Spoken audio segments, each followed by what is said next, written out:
कि क्या आपका पढ़ाई में मन नहीं लगता।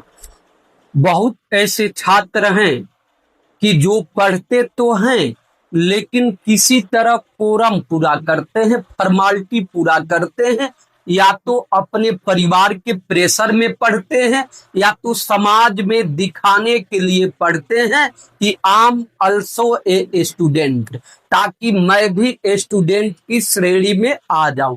लेकिन ऐसे आपका भविष्य बदलने वाला नहीं है। आपको पढ़ाई में मन लगाना पड़ेगा। तो इसके लिए मैं आपको 5 टिप्स बताने वाला हूं, और यदि आप इन 5 टिप्स को पालन कर दिया तो निश्चित ही आपकी पढ़ाई में मन लगेगा। एकदम बिल्कुल पक्का वादा करता हूं कि आपका पढ़ाई में मन लगना ही है। ओके बाबू, तो सबसे पहला टिप्स क्या है? आपका बेसिक कॉन्सेप्ट अधूरा है। क्योंकि पढ़ाई में मन नहीं लगने का कई कारण होता है मेरे बाबू। आज उन कारणों का उल्लेख लाइन बाय लाइन करूंगा। पहले बेसिक कॉन्सेप्ट आपका क्लियर नहीं है। यदि बेसिक कॉन्सेप्ट क्लियर नहीं है और आपने आगे की पढ़ाई चालू कर दिया, मान लो आप 9 का गणित पढ़ा नहीं और आप 10 का गणित पढ़ना प्रारंभ कर दिया, तो फिर गड़बड़ी तो आएगा ना। यानी पहला पायदान पर आपने पैर रखा नहीं और तीसरा पायदान पर रखा, तब तो गिरने की संभावना बढ़ेगा ना। आपने 8 का मैथ पढ़ा नहीं और 10 का मैथ पढ़ना स्टार्ट कर दिया। यही आज के छात्रों में मेन गड़बड़ी है जी। और खास करके देहात में तो ये बहुत बड़ी समस्या है कि लड़का एक ही बार आता है क्लास 10 में, क्लास 12 में, तब सोचता है कि अब मुझे पढ़ना चाहिए। तब तक मेरे बाबू बहुत कुछ बिगड़ गया रहता है। अब तो बनाने में टाइम लगेगा ना। आपका बेसिक कॉन्सेप्ट क्लियर नहीं है। अब धीरे धीरे प्रेशर आपके ऊपर बढ़ेगा, और जब प्रेशर बढ़ेगा तो आप डिसीजन लोगे कि अब मेरे बस का पढ़ाई नहीं है।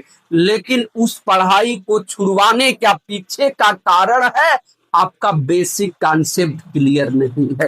काश समय रहते हुए आपने बेसिक कॉन्सेप्ट क्लियर कर लिया होता तो शायद यह स्थिति नहीं आता।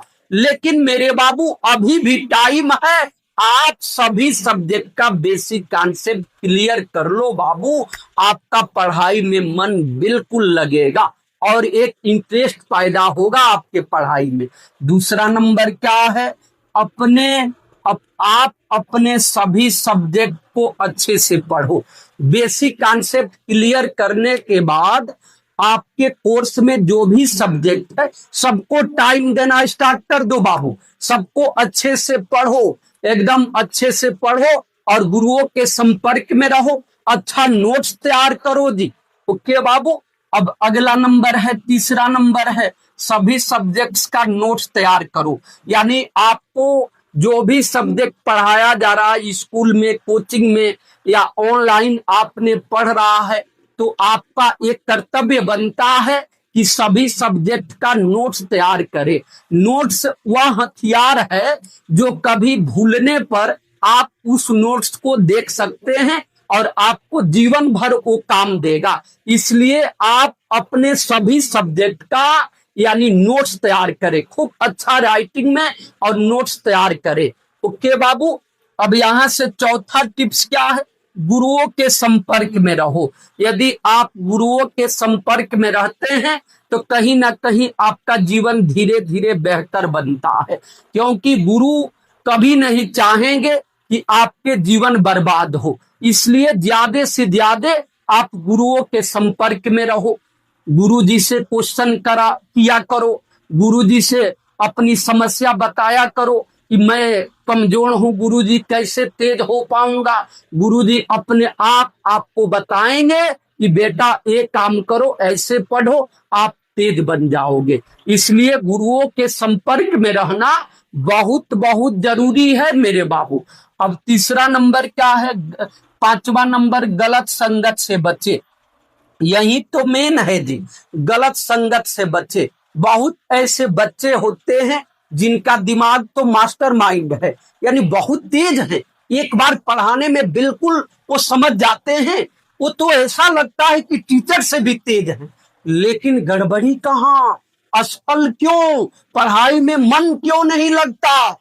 इसका कारण है उसके आसपास के जो लड़के हैं वो उसको स्पॉइल कर रहे हैं, सही नहीं है, वो उसको बर्बाद कर रहे हैं। और लड़कपन बुद्धि में ये नहीं समझ में आ रहा कि मैं जाऊं तो कहां जाऊं। ओके बाबू, इसलिए आपको मैं सतर्क कर रहा हूं कि ऐसे गलत लड़के लड़कियों से आप दूर रहो, ऐसे संगत को लात मारो जो आपके जीवन को बर्बाद कर रहा है। इसलिए गलत संगत से बचो। अब मैं आशा करता हूं कि 5 टिप्स आप अपने जीवन में अपना करके और अपने लाइफ में परिवर्तन लाओगे, पढ़ाई में मन लगाओगे। पक्का वादा करते हो ना, पढ़ाई में मन लगाएंगे। ओके, तो इसी के साथ सभी मेरे प्रिय भाइयों और बहनों को बहुत बहुत शुभकामनाएं कि आप पढ़ लिख करके तेज बनो और अपने भविष्य का नव निर्माण में लग जाओ। ओके।